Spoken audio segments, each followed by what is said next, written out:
Hi friends, ನಾವಿವತ್ತು ಹೊರಟಿರೋದು ಕೇರಳ ರಾಜ್ಯದ 2 ಪ್ರಸಿದ್ಧ ದೇವಸ್ಥಾನಗಳಿಗೆ.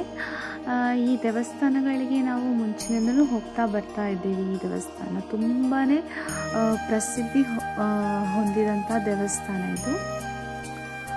ಯಾವ ದೇವಸ್ಥಾನಕ್ಕೆ ಹೋಗ್ತಿದ್ದೀವಿ ಮತ್ತು ಇಲ್ಲಿನ ಜನಪ್ರಿಯತೆ ವಿಶೇಷತೆ ಎಲ್ಲ ಏನು ಮತ್ತು ಇಲ್ಲಿನ ವಿಶೇಷ ಸೇವೆಗಳು ಇದರೆಲ್ಲದರ ಬಗ್ಗೆ ಮಾಹಿತಿ ನನ್ನ ವಿಡಿಯೋದಲ್ಲಿ ಕೊಡ್ತೀನಿ. ಸೊ ಎಲ್ಲರೂ ನನ್ನ ವಿಡಿಯೋನ ಸ್ಕಿಪ್ ಮಾಡದೆ ಕೊನೆ ತನಕನೂ ನೋಡಿ. Hi friends, welcome to my YouTube channel happy things of my life. ನಾವು ಇವತ್ತು ಎಲ್ಲರೂ ಮಧೂರಿಗೆ ಹೋಗ್ತಾ ಇದ್ದೇವೆ. ಕಾಸರಗೋಡಿಂದ 7 ಕಿಲೋಮೀಟರ್ ದೂರದಲ್ಲಿದೆ. ಇಲ್ಲಿ ಮೇನ್ ದೇವರು ಮದನಂತೇಶ್ವರ. ಹಾಗೆ ಇಲ್ಲಿದ್ದು ಅಂದರೆ ಅಲ್ಲಿದ್ದು ಗಣಪತಿ ತುಂಬ ಫೇಮಸ್. ಅಲ್ಲಿ ಮೇನ್ ದೇವರು ಶಿವ ಆಗಿದ್ದರೂ ಕೂಡ ಅಲ್ಲಿ ಒಂದು ದಕ್ಷಿಣಕ್ಕೆ ಮುಖ ಮಾಡಿ ಗಣಪತಿ ಅಲ್ಲಿ ತುಂಬ ಫೇಮಸ್. ಸೊ ಅಲ್ಲಿದೆಲ್ಲ ಟೆಂಪಲ್ದು ಹೋಗಿ ಬರೋ ಎಲ್ಲ ವೀಡಿಯೋಸ್ ನೋಡ್ತೇನೆ. ಆ ವಿಡಿಯೋನ ಕೊನೆ ತನಕನೂ ವಾಚ್ ಮಾಡಿ. ಹೌದು, ಈ ಮಧೂರ್ ಶ್ರೀ ಮದನಂತೇಶ್ವರ ಸಿದ್ಧಿವಿನಾಯಕ ದೇವಸ್ಥಾನ ಇರೋದು ಮೊಗ್ರಾಲ್ ನದಿಯ ದಡದಲ್ಲಿ. ಇದನ್ನು ಸ್ಥಳೀಯವಾಗಿ ಮಧುವಾಹಿನಿ ಅಂತಲೂ ಕರೀತಾರೆ.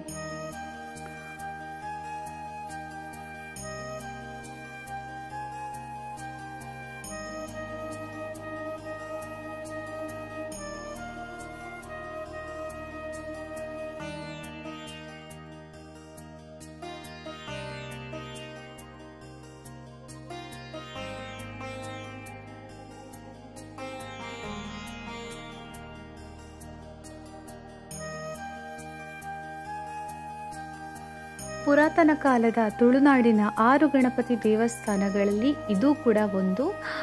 ಉಳಿದ 5 ಮಂಗಳೂರಿನ ಶರವು ಮಹಾಗಣಪತಿ, ಆನೆಗುಡ್ಡೆಯ ಮಹಾಗಣಪತಿ, ಹಟ್ಟಿಯಂಗಡಿಯ ಸಿದ್ಧವಿನಾಯಕ, ಇಡಗುಂಜಿಯ ದ್ವಿಭುಜ ಗಣಪತಿ ಮತ್ತು ಗೋಕರ್ಣ ಗಣಪತಿ. ಇದೆಲ್ಲದರ ಜೊತೆ ಮಧೂರ್ ಮಹಾಗಣಪತಿ ಕೂಡ ತುಂಬ ಪ್ರಸಿದ್ಧಿ ಹೊಂದಿದ್ದಾರೆ.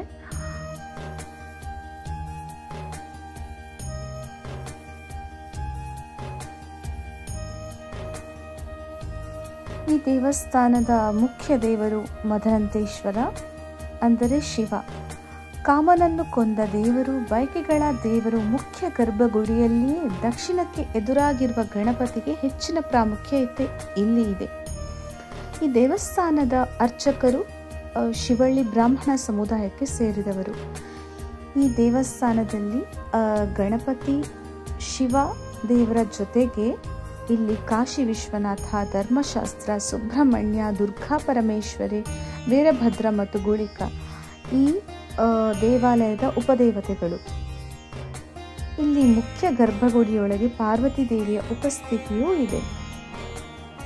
ಇಲ್ಲಿನ ದಂತಕಥೆಯ ಪ್ರಕಾರ ಸ್ವಯಂ ವ್ಯಕ್ತವಾದ ಶಿವಲಿಂಗವನ್ನು ಮುದುಕಿ ಮಾಧರು ಕಂಡುಹಿಡಿತಾರೆ. ಹಾಗಾಗಿ ಈ ದೇವಸ್ಥಾನಕ್ಕೆ ಮಧೂರ್ ದೇವಾಲಯ ಅಂತ ಹೇಳಿ ಹೆಸರು ಬಂದಿದೆ. ಇನ್ನೊಂದು ಪುರಾಣದಲ್ಲಿ ಅಲ್ಲಿರೋ ಗಣೇಶ ವಿಗ್ರಹದ ಬಗ್ಗೆ ಕೂಡ ಹೇಳಿದ್ದಾರೆ. ಏನಂದರೆ, ಒಂದು ಚಿಕ್ಕ ಬ್ರಾಹ್ಮಣ ಹುಡುಗ ದೇವಸ್ಥಾನದ ಗೋಡೆಯ ಮೇಲೆ ಒಂದು ಸಣ್ಣ ಗಣೇಶನ ಚಿತ್ರವನ್ನು ಕೆತ್ತಿದ್ದಂತೆ. ನಂತರ ಅದು ಬೆಳೆದು ದೊಡ್ಡ ವಿಗ್ರಹ ಆಯಿತು. ಆಮೇಲೆ ಆ ಹುಡುಗ ಅದನ್ನು ಬೊಡ್ಡಜ್ಜ ಅಥವಾ ಬೊಡ್ಡ ಗಣೇಶ ಎಂದು ಕರೆಯತೊಡಗಿದ ಅಂತೆ. ನಂತರ ಈ ವಿಗ್ರಹಕ್ಕೆ ಮದನಂತೇಶ್ವರ ಸಿದ್ಧಿವಿನಾಯಕ ಅಂತ ಹೇಳಿ ನಾಮಕರಣ ಮಾಡಿದ್ದಾರೆ.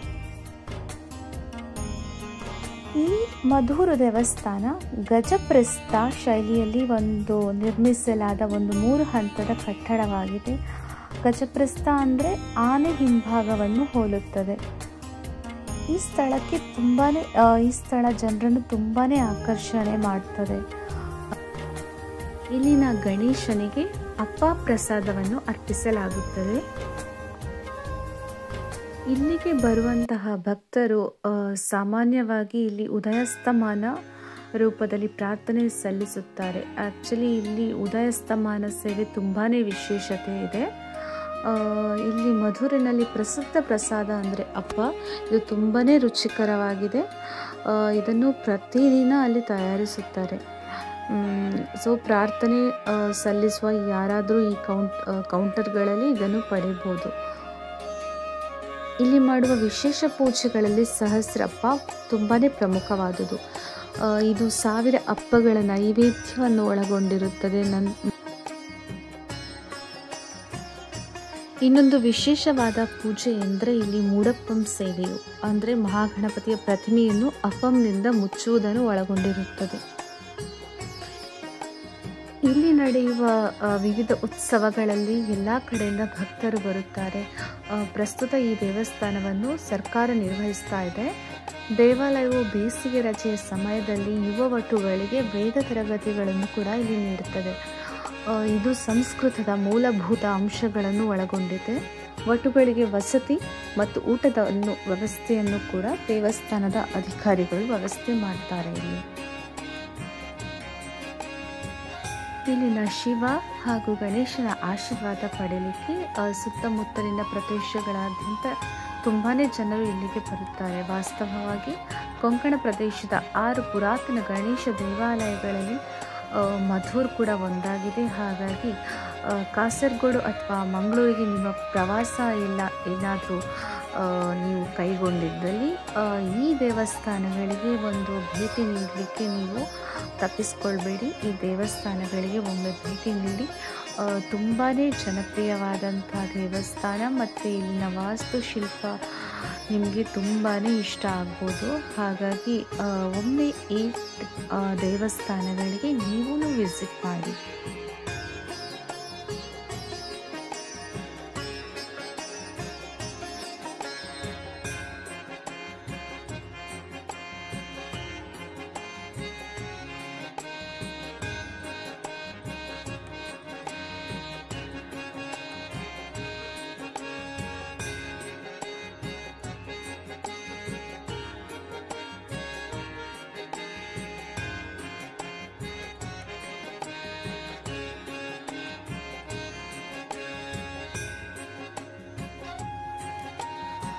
ಮಧುರು ಶ್ರೀ ಮಹಾಗಣಪತಿಯ ಅಪ್ಪ ಪ್ರಸಾದವನ್ನು ನಾವು ಪಡೆದು ಅದನ್ನು ಅಲ್ಲಿ ತಿಂದು ಆಮೇಲೆ ನಮ್ಮ ಪ್ರಯಾಣವನ್ನು ಮುಂದಿನ ದೇವಸ್ಥಾನ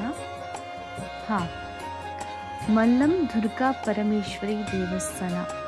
ಇದು ಕೂಡ ಕೇರಳ ಕಾಸರಗೋಡು ಜಿಲ್ಲೆಯಲ್ಲೇ ಇರೋದು. ಕಾಸರಗೋಡು ಜಿಲ್ಲೆಯ ಬೋವಿಖಾನಂ ಬಳಿಯ ಮುಳಿಯಾರ್ ಅಂತ ಗ್ರಾಮದಲ್ಲಿ ಈ ಮಲ್ಲಂ ದುರ್ಗಾ ಪರಮೇಶ್ವರಿ ದೇವಸ್ಥಾನ. ಈ ದೇವಸ್ಥಾನ ಕೂಡ ಕಾಸರಗೋಡಿನ ಅತ್ಯುತ್ತಮ ಪ್ರವಾಸಿ ಸ್ಥಳಗಳಲ್ಲಿ ಒಂದಾಗಿದೆ.